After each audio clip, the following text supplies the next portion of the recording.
ನಮಸ್ಕಾರ dear friends. Second P U C ಎಕನಾಮಿಕ್ಸಲ್ಲಿ pass ಆಗಬೇಕು, ಮಾರ್ಕ್ಸ್ ಇನ್ಕ್ರೀಸ್ ಆಗಬೇಕು ಅಂದರೆ ಈ ವಿಡಿಯೋನ ಮಿಸ್ ಮಾಡದೆ ನೋಡಿ.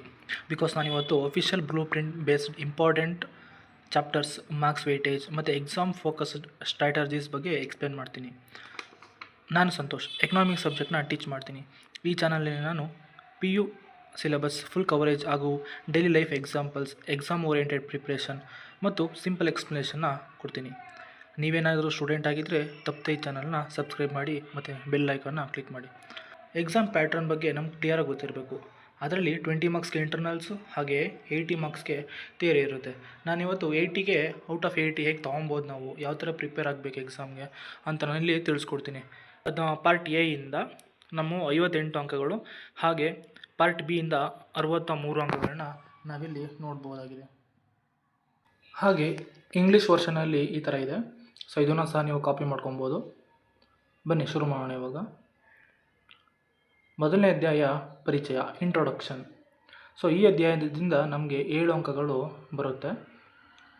ಹಾಗೆ 1 ಅಂಕದ 1 ಪ್ರಶ್ನೆ, 2 ಅಂಕದ 1 ಪ್ರಶ್ನೆ ಹಾಗೆ 4 ಅಂಕದ 1 ಪ್ರಶ್ನೆ ಇದರಿಂದ ಬರುತ್ತೆ.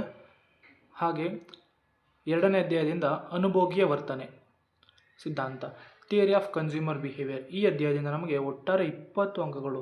ಸೊ ಸ್ಟೂಡೆಂಟ್ ಇದ್ರ ಮೇಲೆ ತುಂಬ ಕಾನ್ಸಂಟ್ರೇಟ್ ಮಾಡಿ. ಇದೇ ಚಾಪ್ಟರಿಂದ ನಮಗೆ 20 ಅಂಕಗಳು ಸಿಗುವ ಚಾನ್ಸಸ್ ಜಾಸ್ತಿ ಇರುತ್ತೆ. ಸೊ ಇದರಿಂದ 1 ಅಂಕದ್ದು 3 ಪ್ರಶ್ನೆ, ಸೊ 1 ಮಾರ್ಕ್ಸ್ ತುಂಬ ಇಂಪಾರ್ಟೆಂಟ್ ಆಗಿರುತ್ತೆ. ಹಾಗೆ 2 ಅಂಕದ ಪ್ರಶ್ನೆ ಒಂದಿರುತ್ತೆ, 4 ಅಂಕದ ಪ್ರಶ್ನೆ ಒಂದಿರುತ್ತೆ, ಹಾಗೆ 6 ಅಂಕದ ಪ್ರಶ್ನೆ 1 ಹಾಗೆ 5 ಅಂಕದ ಪ್ರಶ್ನೆ ಒಂದಿರುತ್ತೆ. ಸೊ ಇದರಿಂದ ಒಂದು ಥಿಯರಿ ಮತ್ತು ಒಂದು ಪ್ರಾಕ್ಟಿಕಲ್ ಆಗಿ ಒಂದು ಕ್ವಶನ್ಸ್ ಅಥವಾ ಮ್ಯಾಥಮೆಟಿಕ್ಸ್ ಅಂತ ಏನು ಕರಿತೀವಿ ಅದ್ರ ಬಗ್ಗೆ ರಿಲೇಟೆಡ್ ಆಗಿ ಒಂದು ಕ್ವಶನ್ ಇರುತ್ತೆ. ಹಾಗೆ ಅಧ್ಯಾಯ 3 ಉತ್ಪಾದನೆಯ ವೆಚ್ಚಗಳು, ಪ್ರೊಡಕ್ಷನ್ ಕಾಸ್ಟ್. ಸೊ ಈ ಅಧ್ಯಾಯದಿಂದ ಒಟ್ಟಾರೆ 10 ಅಂಕಗಳನ್ನ ನಾವಿಲ್ಲಿ ಎಕ್ಸ್ಪೆಕ್ಟ್ ಮಾಡ್ಬೋದು. ಈ 10 ಅಂಕಗಳನ್ನ ಹೇಗೆ ಕ್ಲಾಸಿಫಿಕೇಷನ್ ಮಾಡಿದ್ದಾರೆ ಅಂದರೆ 1 ಅಂಕದ 2 ಪ್ರಶ್ನೆ, 2 ಅಂಕದ 1 ಪ್ರಶ್ನೆ ಹಾಗೂ 6 ಅಂಕದ 1 ಪ್ರಶ್ನೆ. ಸೊ ಈ ಪ್ರೊಡಕ್ಷನ್ ಆ್ಯಂಡ್ ಕಾಸ್ಟ್ ಈ ಕಾನ್ಸೆಪ್ಟ್ ಮೇಲೆ ಒಂದು ನ್ಯೂಮರಿಕಲ್ ಕ್ವಶನ್ಸ್ ಇರುತ್ತೆ, ಅಂದರೆ ಗಣಿತದ ಒಂದು ಕ್ವಶನ್ ಇರುತ್ತೆ. ಹಾಗೆ ಅಧ್ಯಾಯ 4 ಪರಿಪೂರ್ಣ ಸ್ಪರ್ಧೆಯಲ್ಲಿ ಉದ್ಯಮ ಘಟಕದ ಸಿದ್ಧಾಂತ, theory of firm under perfect competition. ಈ ಅಧ್ಯಾಯದಿಂದ ಒಟ್ಟಾರೆಯಾಗಿ ನಮಗೆ 11 ಅಂಕಗಳನ್ನ ನಾವು ನೋಡ್ಬೋದು. ಹಾಗೆ ಈ 11 ಅಂಕಗಳನ್ನ ಹೇಗೆ ಕ್ಲಾಸಿಫಿಕೇಷನ್ ಮಾಡಿದ್ದಾರೆ ಅಂದರೆ 1 ಅಂಕದ ಪ್ರಶ್ನೆ 3, 2 ಅಂಕದ ಪ್ರಶ್ನೆ 2, 4 ಅಂಕದ ಪ್ರಶ್ನೆ 1, ಒಟ್ಟಾರೆಯಾಗಿ 11 ಅಂಕಗಳನ್ನ ನಾವಿಲ್ಲಿ ನೋಡ್ಬೋದಾಗಿದೆ. ಹಾಗೆ ಅಧ್ಯಾಯ 5 ಮಾರುಕಟ್ಟೆಯ ಸಮತೋಲನೆ, ಮಾರ್ಕೆಟ್ ಈಕ್ವಿಲಿಬ್ರಿಯಮ್.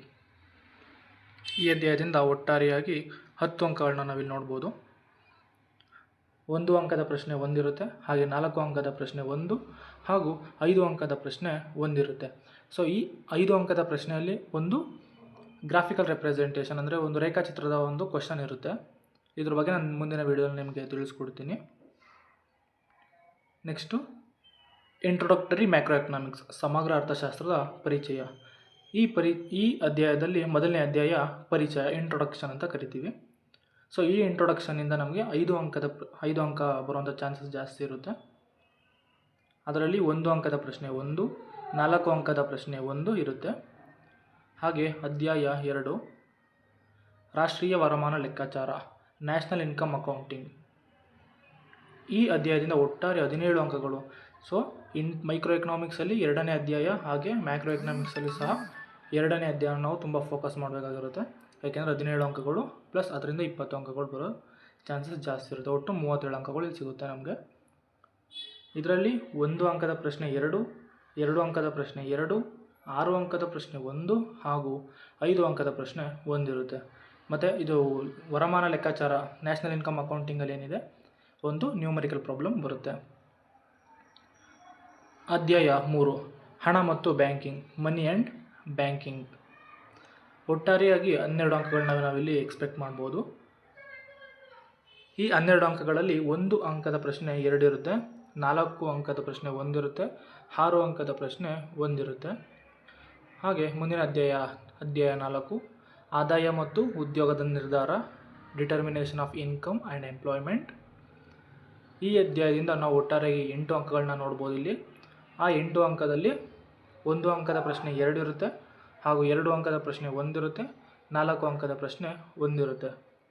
ಸೊ ನೆಕ್ಸ್ಟು ಅಧ್ಯಾಯ 5 ಸರ್ಕಾರದ ಮುಂಗಡ ಪತ್ರ ಮತ್ತು ಆರ್ಥಿಕತೆ, government budget and the economy. ಈ ಅಧ್ಯಾಯದಿಂದ ಒಟ್ಟಾರೆಯಾಗಿ 9 ಅಂಕಗಳನ್ನ ನಾವಿಲ್ಲಿ ನೋಡ್ಬೋದು. ಹಾಗೂ 1 ಅಂಕದ ಪ್ರಶ್ನೆ 1, 2 ಅಂಕದ ಪ್ರಶ್ನೆ 2 ಹಾಗೂ 4 ಅಂಕದ ಪ್ರಶ್ನೆ ಒಂದಿರುತ್ತೆ.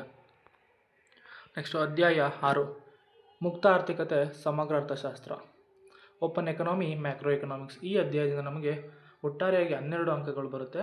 ಈ 12 ಅಂಕಗಳನ್ನು 1 ಅಂಕದ ಪ್ರಶ್ನೆ 2 ಹಾಗೂ 4 ಅಂಕದ ಪ್ರಶ್ನೆ 1, 6 ಅಂಕದ ಪ್ರಶ್ನೆ ಒಂದಿರುತ್ತೆ. ಸೊ ಸ್ಟೂಡೆಂಟ್ಸ್, ನೀವು ಅಬ್ಸರ್ವ್ ಮಾಡಿ ಯಾವ ಅಧ್ಯಾಯದಲ್ಲಿ 1 ಮಾರ್ಕ್ಸ್ ಕ್ವಶನ್ಸ್ ಜಾಸ್ತಿ ಇರುತ್ತೆ ಹಾಗೂ 5 ಮಾರ್ಕ್ಸು 6 ಮಾರ್ಕ್ಸ್ ಕ್ವಶನ್ಸ್ ಜಾಸ್ತಿ ಇರುತ್ತೆ ಅಂತ. ಸೊ ನಾವು ಇದ್ರ ಬಗ್ಗೆ ಯಾವ್ಯಾವ ಕ್ವಶನ್ಸ್ಗಳು ಇಂಪಾರ್ಟೆಂಟು, ಯಾವ್ಯಾವ ಕ್ವಶನ್ಸು ನ್ಯೂಮರಿಕಲ್ ಕ್ವಶನ್ಸು ಯಾವ ಚಾಪ್ಟರಿಂದ ಬರುತ್ತೆ ಹಾಗೂ ಪ್ರತಿಯೊಂದು ಅಧ್ಯಾಯದ ಇಂಪಾರ್ಟೆಂಟ್ ಕ್ವಶನ್ಸ್ ಯಾವುದು ಅಂತ ನಾನು ಮುಂದಿನ ವಿಡಿಯೋದಲ್ಲಿ ಕ್ಲಿಯರಾಗಿ ತಿಳಿಸ್ಕೊಡ್ತೀನಿ. ಧನ್ಯವಾದಗಳು. ಪ್ಲೀಸ್ ನನ್ನ ಚಾನಲ್ನ ಸಬ್ಸ್ಕ್ರೈಬ್ ಮಾಡಿ, ಲೈಕ್ ಮಾಡಿ, ಶೇರ್ ಮಾಡಿ. Thank you.